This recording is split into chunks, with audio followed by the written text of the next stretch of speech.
आला श्रावण श्रावण, दारी हिरवाईचं तोरण. व्रतवैकल्याचा हा श्रावण गोकुळच्या श्रीखंड आणि बासुंदीने आणखी मधुर करूया. पॅरिस ऑलिम्पिकमध्ये नेमबाजीत कांस्यपदक जिंकून संपूर्ण महाराष्ट्रासह कोल्हापूरचा डंका जगभर वाजवणाऱ्या स्वप्नील कुसाळेचं कोल्हापुरात जल्लोषी स्वागत करण्यात आलंय. कोल्हापुरातील महाराणी ताराराणी चौक, एसटी स्टँड, व्हीनस कॉर्नर ते ऐतिहासिक दसरा चौक अशी जल्लोषी मिरवणूक काढण्यात आली.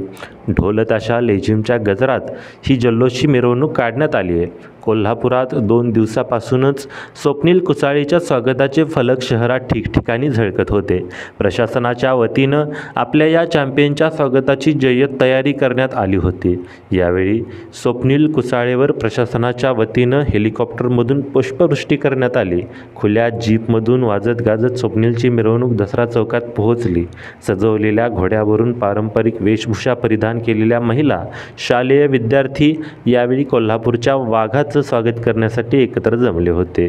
यावेळी जिल्ह्याचे पालकमंत्री हसन मुश्रीफ, खासदार शाहू छत्रपती, खासदार धनंजय महाडिक, खासदार धैर्यशील माने, आमदार सतेज पाटील, आमदार ऋतुराज पाटील, आमदार जयश्री जाधव यांच्यासह इतर मान्यवर उपस्थित होते.